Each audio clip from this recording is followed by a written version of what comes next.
প্রিয় দর্শক মণ্ডলী, আমি ডক্টর সৌমেন মণ্ডল, জেনারেল ফিজিশিয়ান। প্রথমে আপনাদের শুভেচ্ছা ভালোবাসা জানাই। আজকের যে টপিক্সটা আমি নিয়ে এসেছি সেটা হলো ব্লাড সুগার।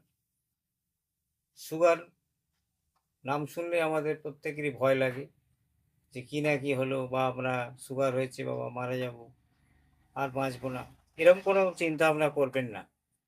সুগার প্রথম অবস্থায় ধরা পড়লে সঠিক চিকিৎসা আছে। সুগার হয়েছে বুঝবেন কি করে? সুগারের কয়েকটি লক্ষণ যেমন হচ্ছে কি, দেখবেন ক্ষুধা ভাব বেশি, অতিরিক্ত ক্ষুধা, শরীরে ঘামের পরিমাণ বেড়ে যাবে, দুর্বল ভাব থাকবে, কোমরে ব্যথা, হাত পা জোর পাবেন না, এবং সেই সঙ্গে থাকবে ঘন ঘন প্রস্রাব, অতিরিক্ত ঘাম, একটু কাজ করলে হাঁপিয়ে যাবেন। এই কয়েকটি লক্ষণ হচ্ছে আপনার ব্লাড সুগারের। তখনই আপনারা কি করবেন, সঙ্গে সঙ্গে আপনার রক্ত পরীক্ষা করবেন। খালি পেটে সুগার ফাস্টিং, ভরা পেটে সুগার পিপি করে দেখতে হবে সুগারের নর্মাল মাত্রা ছাড়িয়ে কি হয়েছে।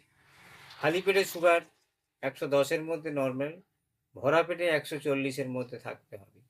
এবং HbA1c আমরা করি, সেটা হচ্ছে সুগারের গ্রেভিংটা দেখতে হবে যে 5.7 মধ্যে আছে কিনা।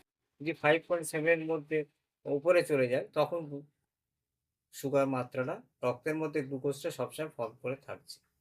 তো যাই হোক, এই টেস্টগুলো করার পর চিকিৎসা করা অবশ্যই দরকার। তো হোমিওপ্যাথিক ট্রিটমেন্ট প্রথম অবস্থাতে ভালো আছে, সেই অবস্থাতে আপনারা ট্রিটমেন্ট করতে পারেন। যেমন সিজিজিয়াম জ্যাম্বুলেটাম, সিজিজিয়াম জ্যাম্বুলাম, জ্যাবুলাম মানে যেটা কালো জাম থেকে তৈরি হয়, এটা 10 ফোঁটা করে যদি প্রত্যেক দিন 3 বার খাওয়া যায়, প্রথম অবস্থায় সুগার অনেকটাই কমে যায়। সেই সঙ্গে জিমনেমা সেলভাইটা, সেলভাইটা অর্থাৎ এটা হচ্ছে আপনার খুব মস্ত বড় ওষুধ। দেখবেন সুগার যে আমাদের তৈরি করছে, ফর্ম করছে, সেই রক্তের মধ্যে বলুন বা পাকস্থলিতে, যখনই যাই হোক, যে সুগার ফর্ম করে থাকছে সেই সুগারটাকে আর বাড়তে দেবে না, সঙ্গে সঙ্গে কমিয়ে দেবে। এটা প্রত্যহ 15 ফোঁটা করে দিনে 3 বার যদি খেতে পারেন, আশা করি ভালো ফল পাবেন। সেই সঙ্গে লক্ষণ অনুসারে সেফালিন্ড্রা ইন্ডিকা, সেফালিন্ড্রি ইন্ডিকা একটা মেডিসিন আছে, এটা আপনারা লক্ষণ অনুসারে ব্যবহার করতে পারেন। এবং এছাড়া আছে, পেচ্ছাপ যদি অধিক মাত্রা হয়, ইউরেনিয়া নাইট্রিকাম ট্রেক্স, এবং আপনার এসবিএল কোম্পানি একটা মস্ত বড় ওষুধ ব্যবহার করছে বা ব্যয় করেছে, সেটা হচ্ছে ডাইবোনিল। ডাইবোনিল সুগার, যে কোনো সুগারের ক্ষেত্রে ডাইবোনিল ইউজ করা যায়।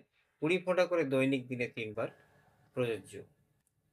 এর সঙ্গে থাকবে আপনার পথ্য, মাটির নিচে জিনিসগুলো ব্যবহার করবেন না, খাবেন না। মিষ্টি জাতীয় বস্তু একেবারে বন্ধ করে দেবেন। একবেলা ভাত অল্প পরিমাণে, তার সঙ্গে সবজি বেশি পরিমাণে থাকবে। মসুরির ডাল, কাঁচা ছোলা খাবেন।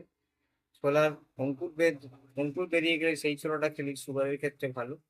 রাত্রে রুটি 2খানা থেকে 3খানা, এবং সেই সঙ্গে একটু সবজি খাবেন। ছোট মাছ খেতে পারবেন।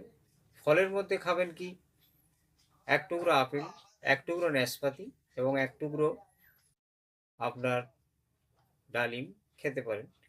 পেয়ারা 1 টুকরো খেতে পারেন, এবং ভাত পাতে একটু শশা খেতে পারেন। সুগার রুগীদের প্রত্যেক ক্ষেত্রে দেখবেন লক্ষ্য করে, সুগার রুগী পেট ভরে খেতে নেই, পরিমাণে অল্প করে অনেকবার ধরে সুগার রুগী খেতে হয়, তাদের সুগারটা কন্ট্রোলে থাকে, সুগার বাড়তে পারে না।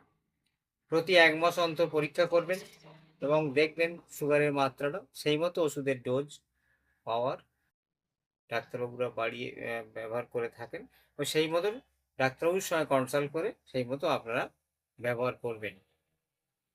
এছাড়া বলি, হোমিওপ্যাথিক ট্রিটমেন্ট ছাড়াও যখন দেখবেন একটু বাড়াবাড়ি, সেক্ষেত্রে আপনারা ভালো ডায়াবেটিস স্পেশালিস্টকে দেখিয়ে নেবেন, এবং পথ্য মেনটেন করবেন।